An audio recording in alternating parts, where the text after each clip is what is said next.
Good morning. Welcome back to the Retirement Report. I'm Hank Parrott, your host.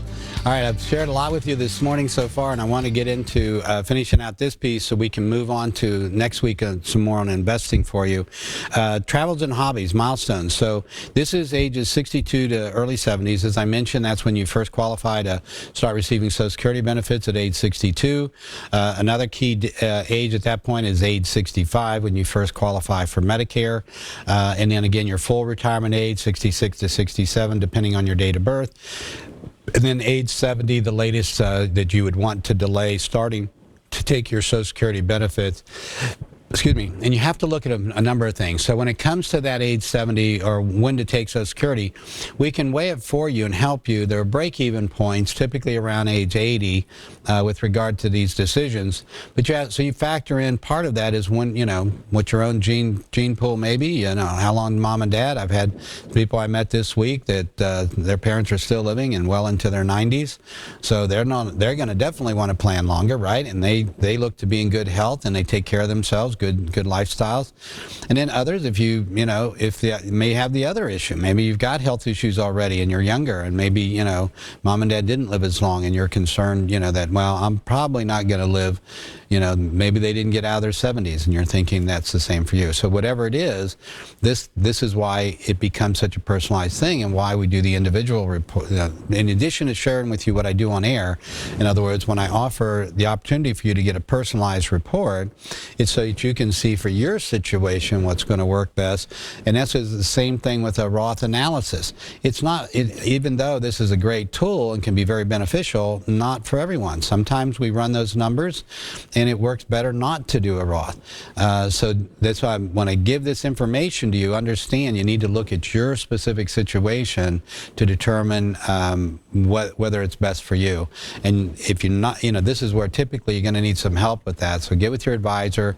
And if you don't have someone that that can help you with that, whether it's a financial advisor or your tax person, then come in and see us and we can run these kind of reports for you.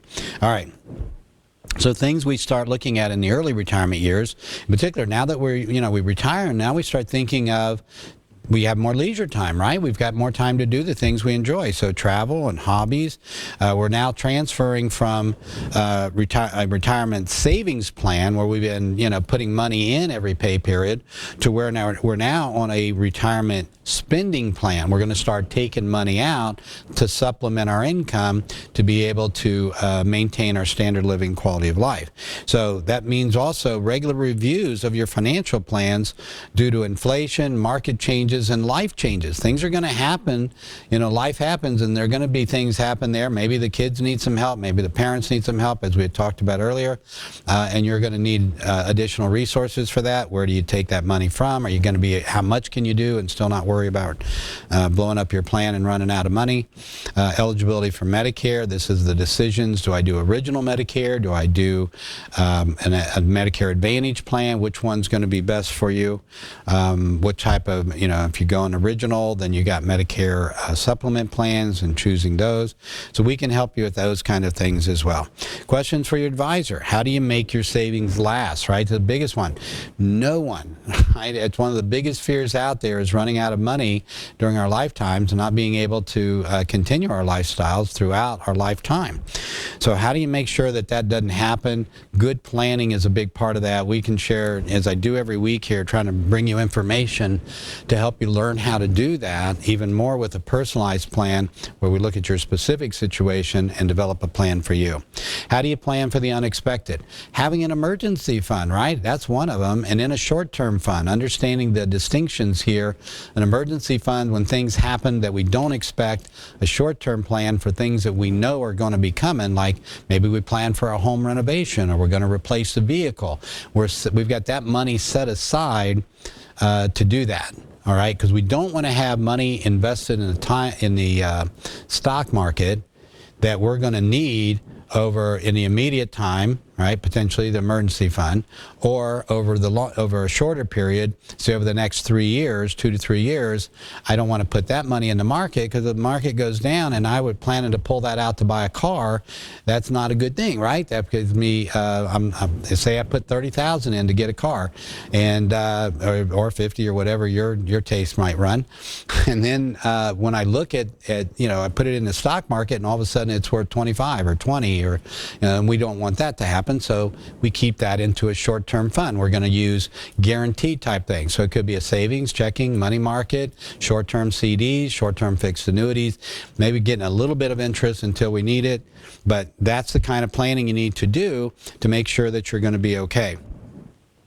How can you use your Medicare to help pay for your health care needs?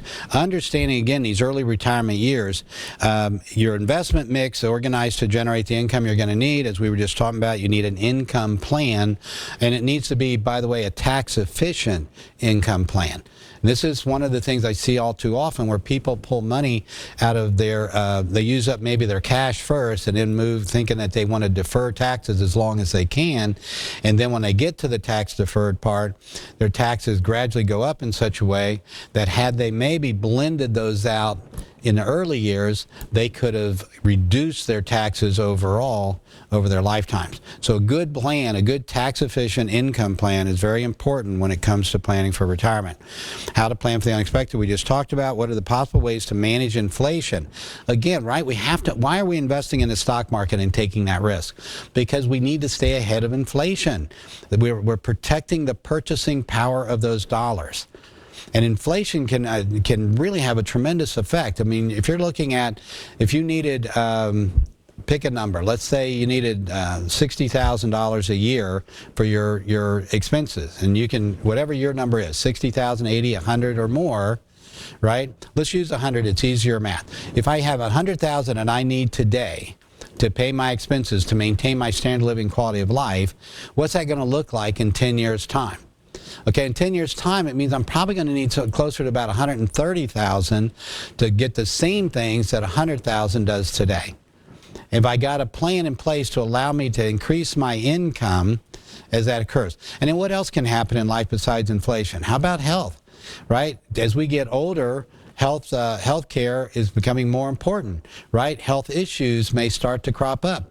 More money may be needed for health care and related expenses around that with regard to our homes and the kind of care that we might need, and lifestyle adjustments, all kinds of things, right? So do we have that money there for those increasing expenses? That's where the good planning comes in, and that's where how to invest and yet do it safely so that we don't lose the money that we need and potentially put ourselves at risk there.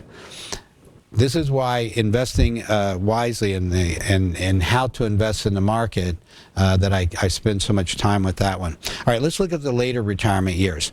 So in later retirement years, now we're talking in your mid-70s and up, more time typically spent close to home. Health challenges may begin to surface, as we were just talking, right? Planning for a legacy. Your estate planning. We typically do that even earlier, but by this point, if you haven't done it, you're probably getting more serious about doing it. So whether that's for gifts to charities, loved ones, college savings accounts for grandchildren, whatever that might be. All right, we're going to talk about questions for your advisor after this break, and we'll wrap this up for you at the same time. We're going to try to get through it before we're out of time. All right, but join me here. We'll be right back on the Retirement Report.